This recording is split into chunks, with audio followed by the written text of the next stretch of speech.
இத பார்த்தாலே ரொம்பவே டெம்ப்ட் ஆகும். இத குடிச்சா எப்படி இருக்கும்?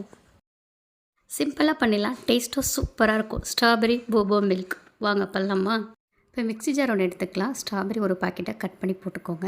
இதில் 2 ஸ்பூன் அளவுக்கு சர்க்கரை எடுத்திருக்கேன். 2 ஸ்பூன் அளவுக்கு தண்ணியை ஊற்றி, தண்ணி நிறையா ஊற்ற வேண்டாம், கொஞ்சமாக ஊற்றினாலே போதும். நல்லா நைஸாக அரைச்சி எடுத்துக்கோங்க. இப்போ அரைச்சது ஒரு மிக்ஸிங் பவுலில் போட்டுக்கலாம். 1 ஸ்பூன் அளவுக்கு மரவள்ளிக்கிழங்கு மாவு எடுத்திருக்கேன். இப்போ ஸ்ட்ராபெர்ரியில் போட்டு நல்லா ஒரு பேஸ்ட் மாதிரி கலந்துக்கோங்க.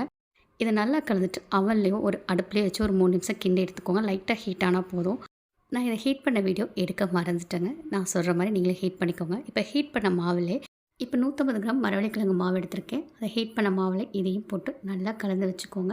ஒரு 5 நிமிஷம் அப்படியே விட்டுருங்க, மாவு உருட்டி இருக்கட்டும். இப்போ வீடியோவில் காட்டுற மாதிரி நல்லா மெலிசாக நீளமாக திரட்டிக்கோங்க. அப்போ தான் நம்ம குட்டி குட்டி பாலாக உருட்ட முடியும். இப்போ சின்ன சின்னதாக கட் பண்ணிக்கலாம். அந்த கட் பண்ணதை எடுத்து அப்படியே உருட்டினீங்கன்னா நல்லா குட்டி குட்டி பாலாக கிடச்சிரும். இப்போ எல்லா மாவையும் நான் உருட்டி எடுத்துக்கிட்டேங்க. ஒரே சைஸில் இருக்குது பாருங்கள், இந்த மாதிரி உருட்டி எடுத்துக்கோங்க. இப்போ ஒரு பாத்திரத்தை தண்ணி வச்சு நல்லா கொதிக்க வச்சிடலாம். இப்போ நல்லா கொதிச்சிட்ருக்கு. குட்டி குட்டியாக உருட்ட போபோ எடுத்து அப்படியே போட்டுருங்க. கொதிக்கிற தண்ணியில் ஒரு 20 நிமிஷம் வெந்துக்கிட்டு இருக்கட்டும். நல்லா வெந்துருச்சுன்னா மேலே மிதந்து வந்துடுங்க. அப்போ எடுத்து ஒரு பவுலில் வச்சுருங்க. ஒரு 3 நிமிஷம் ஆறிட்டு இருக்கட்டும். இப்போ ஒரு கிளாஸ் எடுத்துக்கோங்க. உங்களுக்கு எவ்வளோ போபா வேணுமோ அவ்வளோ போட்டுக்கலாம். நான் கொஞ்சம் நிறையா தான் போட்டுக்கிறேன். அதை கடிச்சிட்டு சாப்பிடும்போது ரொம்பவே சூப்பராக இருக்குங்க. சில்லுன்னு குடித்தா ரொம்பவே சூப்பராக இருக்கும். அதை 4-5 ஐஸ் க்யூப் போட்டுக்கலாம்.